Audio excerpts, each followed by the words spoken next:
ലോകാവസാനത്തിന്റെ അടയാളങ്ങളെല്ലാം വെച്ചിട്ട് ഇങ്ങനെ നോക്കുമ്പോൾ ഏകദേശമായി. അള്ളാഹു നമ്മളെ കാത്ത് സംരക്ഷിക്കട്ടെ എന്ന് പറഞ്ഞാൽ നാളെ ഉണ്ടാവോ അടുത്ത വർഷം ഉണ്ടാവോ ഒന്നും ഞാൻ പറയുന്നില്ല. ദൃഷ്ടാന്തമാണ് ഈ പറഞ്ഞത്.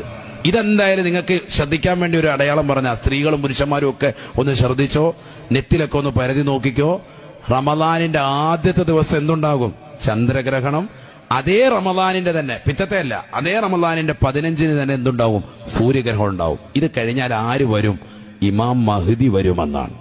ഇമാം മഹ്ദി വരുമെന്ന് പറഞ്ഞാൽ ഇമാം മഹ്ദി ജനിച്ചു വീഴല്ല. ഞാൻ മുമ്പ് പള്ളിയിൽ നമ്മൾ അത് ഓരോ ഘട്ടം ഘട്ടമായിട്ട് ആഴ്ചകളോളം നമ്മൾ പറഞ്ഞിട്ടുണ്ട്. ഇമാം മഹ്ദിക്ക് എത്ര വയസ്സായിരിക്കും എന്ന്? 40 വയസ്സായിരിക്കും. അപ്പൊ എന്ന് പറഞ്ഞാൽ ഇമാം മഹ്ദി റളിയല്ലാഹുവിന് ജനിച്ചിട്ടുണ്ടാകുമെന്നർത്ഥം. നേരത്തെ ജനിച്ചിട്ടുണ്ട്. 40 വയസ്സായി അദ്ദേഹം ഇമാം മഹ്ദിയാണെന്ന് കാബയുടെ പരിസരത്ത് വെച്ച് പ്രഖ്യാപിക്കുന്ന സമയമാണ് ഇത്. ശരിക്കും ശ്രദ്ധിക്കണം. അള്ളാഹു നമ്മളെ കാത്ത് സംരക്ഷിക്കട്ടെ. ഞാൻ ഈ അടുത്തൊരു സഹോദരൻ എന്നെ